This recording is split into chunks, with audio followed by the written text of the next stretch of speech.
2023 à 2058. L'adieu.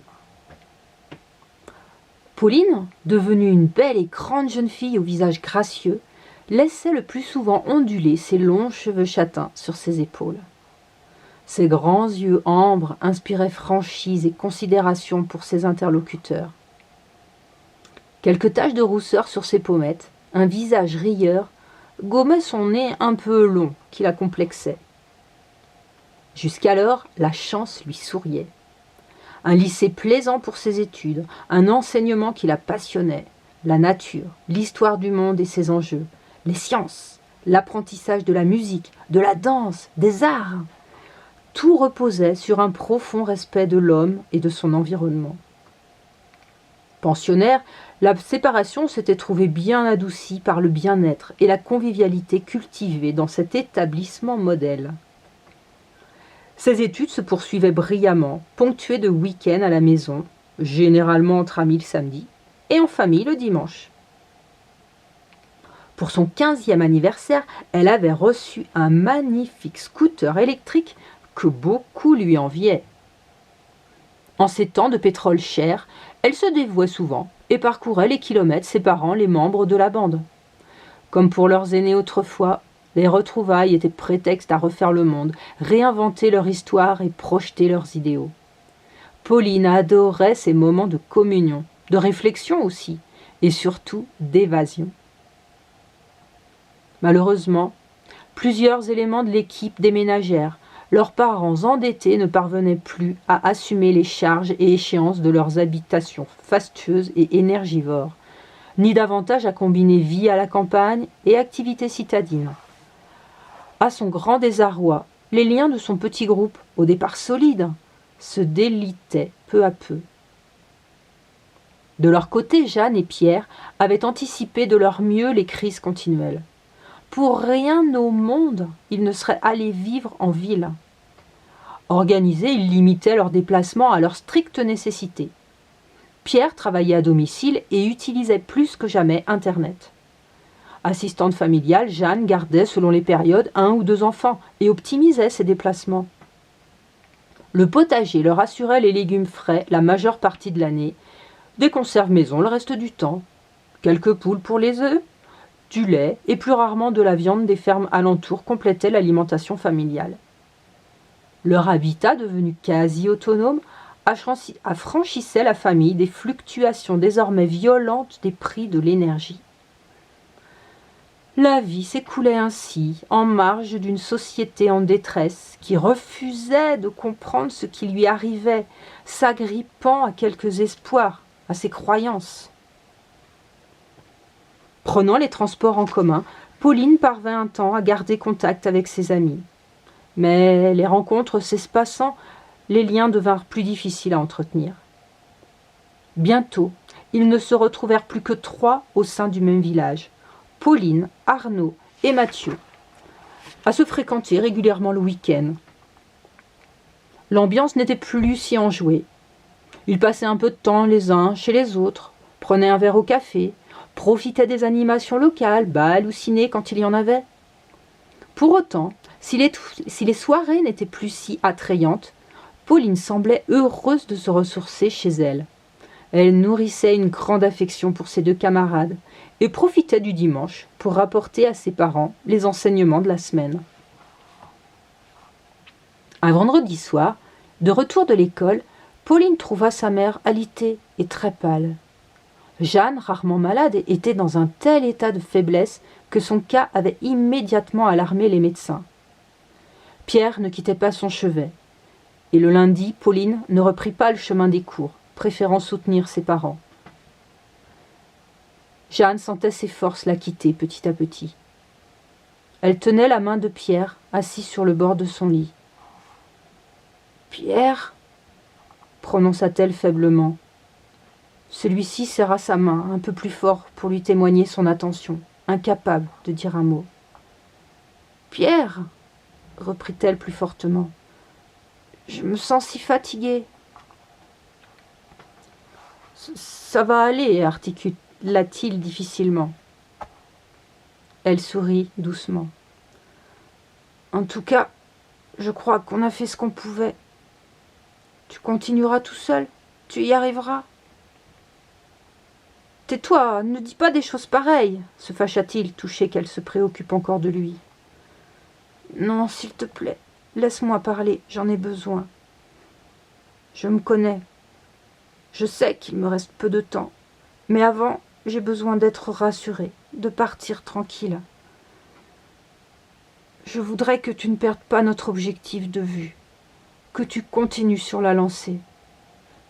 Sois fort et préserve ma petite Pauline. Sa voix se cassa. Ne t'inquiète pas, tout ira bien. Jamais je ne ferai marche arrière, fais-moi confiance. Quant à Pauline, tu as bien rempli ta mission. Regarde-la aujourd'hui. Elle est belle, intelligente, si soucieuse des autres. Elle est aimée en retour, et je crois qu'elle est bien armée pour affronter la vie. Je la protégerai de toutes mes forces, crois-moi.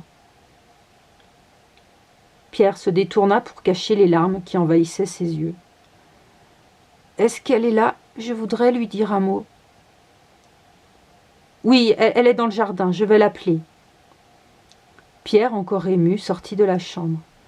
Il se redonna une contenance et se mit en quête de sa fille, qu'il trouva assise au soleil sur les marches devant la maison, câlinant Fripouille, le petit chat noir qui ronronnait de plaisir. « Ma chérie, maman aimerait te parler maintenant si tu veux bien. »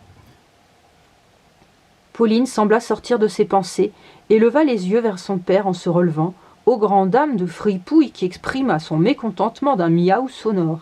« Ça y est, elle est réveillée. J'y vais tout de suite alors. » Pauline s'approcha délicatement du lit de sa mère. « Maman ?» Jeanne ouvrit les yeux. « Oui, ma puce. Je ne dors pas, mais la lumière me fatigue un peu. Veux-tu que je tire un peu plus les rideaux ? » Non, j'ai besoin de te voir, de m'imprégner de toi. Pauline s'assit sur le bord du lit où son père se tenait quelques minutes plus tôt. Elle se saisit des deux mains de Jeanne, qu'elle trouva glacées, et les enveloppa dans les siennes. « J'espère que tu n'auras pas trop de mal à récupérer les cours que je te fais manquer. »« Mais non, tu sais, c'est plutôt calme en ce moment, » mentit Pauline. « Si tu es toujours motivée pour continuer tes études d'infirmière l'année prochaine, il ne va pas falloir baisser les bras. »« Ce n'est pas mon intention, » la rassura Pauline en souriant. « Tu sais, ma Pauline, je voulais te dire, même si tu le sais déjà, à quel point je t'aime et je suis fière de toi. Tu as toujours été une source de bonheur pour ton père et moi. Tu nous as apporté si peu de soucis, mais tellement de contentement. Ne change pas. Conserve toujours ta joie de vivre, ta bonne humeur et ta bienveillance. Je m'inquiète de ne plus être là pour veiller sur toi, mais je sais que ton père le fera. Je m'étais donné comme mission de sécuriser au maximum ta vie dans ce monde qu'on vous a bien abîmé. Malheureusement, je suis rappelé plus vite que prévu. En tout cas, n'oublie jamais que de là-haut je te protégerai et je serai toujours près de toi, dans ton cœur. » Pierre, jusqu'alors resté en retrait près de la porte, s'approcha et posa ses mains sur les épaules de Pauline. Celle-ci leva vers lui un visage baigné de larmes et un regard qui reflétait l'impuissance la plus absolue. « Toi et ton père avez été les plus beaux cadeaux que la vie m'ait offerts. Puisses-tu connaître ces joies à ton tour, » déclara Jeanne dans un souffle. Pauline se pencha vers elle et enfouit son visage dans son épaule en l'enlaçant. Elle murmurait « Maman, maman !» Jeanne lui caressa doucement les cheveux, levant ses yeux apaisés vers Pierre. Puis Pauline se redressa et regarda intensément sa mère. « Nous aussi, on t'aime plus que tout, et nos pensées t'accompagneront où que tu ailles. »« Merci, ma chérie. Maintenant, je crois que je vais somnoler un peu. J'ai besoin de me reposer. » Pauline déposa un baiser sur la joue de sa mère et se releva du lit. « À tout à l'heure, maman. » Jeanne répondit d'un battement de paupières. Pierre, à son tour, embrassa affectueusement les lèvres de sa femme, et ensemble, ils quittèrent la chambre. Pauline, la première, rompit le silence. « Et si elle avait eu une chance à l'hôpital? Nous devrions peut-être la faire transférer, elle est si faible. » Pauline, tu sais bien que non. Le médecin a affirmé qu'il n'y avait aucun traitement, aucune solution à ce stade d'évolution. Tout a été trop vite. Et de toute façon, la volonté de maman était de rester ici, avec nous. « Je crois qu'elle est sereine, » répondit Pierre tristement. Jeanne ne se réveilla pas. Elle partit en douceur, dans son sommeil. Pierre était anéanti, mais il devait faire face. Jeanne avait souhaité de son vivant donner ses organes en vue d'une greffe. Sitôt le décès déclaré par le médecin, le corps fut rapatrié à l'hôpital le plus proche.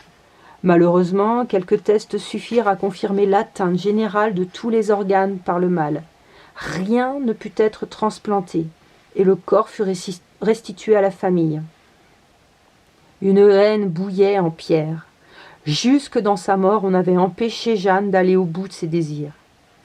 Il s'évertuerait à combler le dernier.